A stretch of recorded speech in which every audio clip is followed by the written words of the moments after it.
To be the play-by-play commentator. I'll be kind of like Bob Costas at the Olympics here, because when we put food in the water in this exhibit, it sometimes turns into an Olympic track meet, and sometimes it's more like a college rugby match. So we'll see which one we get today at any rate. What I would like to ask you, we've got a really full room here today, and one of the things that I need to ask you to do is to keep your conversations down to a minimum during the program, because this window really acts like a big echo board and it bounces everybody's conversation around the room. And when there are this many folks, it does get hard for some folks to hear when they're listening to about 83 conversations all at once. So that will really help everybody's experience.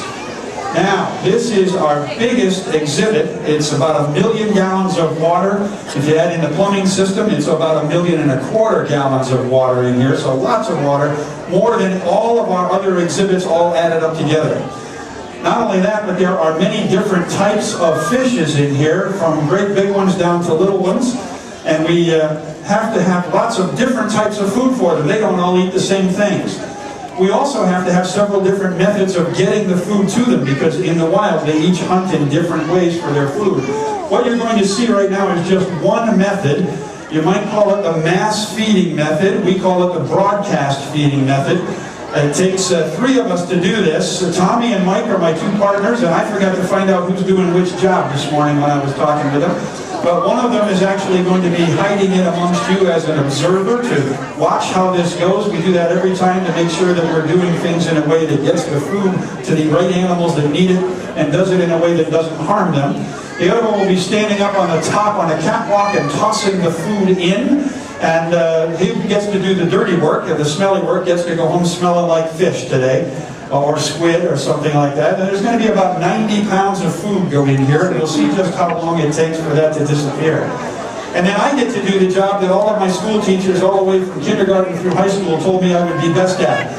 Every one of them said, you better find a way to make a living talking, because you do more of that than anything else in our class. And so here I am talking to you about feeding fish today, and the truth is it doesn't get much better than this. This is a lot of fun. Now, most of the food, about 90 pounds of food, something like 50 pounds of squid, 25 pounds of sardine, and 15 pounds of some funny-looking cubes that are actually specialized Jell-O that we make up, but instead of putting lots of sugar in it like you might, we put a lot of nutrients in it for the fish to make sure that they're getting everything that they need in their diet. And that's all going to come in here, and a lot of it is going to end up in one type of fish in here, the biggest, fastest predators in the exhibit. And that is the tunas, these big football-shaped fish with the little yellow triangles down their back. Most of those really large ones are Pacific bluefin tuna, and our biggest one right here just came by the window, weighs somewhere in the vicinity of 600 pounds. They can actually reach 1,000 pounds out in the Pacific Ocean, and Atlantic bluefin tuna can reach 1,500 pounds. How many of you didn't realize the tunas got quite that big? You didn't know they were that giant of fish, okay? How many of you thought tunas were about this big around and fit in that little can on the Christmas show? It would take a lot of cans to use up one Pacific or Atlantic bluefin tuna, but it usually doesn't go in cans, that particular type. It's way too expensive, way too valuable in the sushi market, and a lot of that demand is in Asia, where in the Tokyo Fish Market in 2001 they set a record for one Atlantic bluefin tuna that was smaller than this big one. It was only a little over 400 pounds, and it sold for $173,000 for one fish. Needless to say, there are a lot of people fishing for Atlantic bluefin tuna when one fish can get you that much money. And not only that, but we are developing better and better technology to catch those tunas.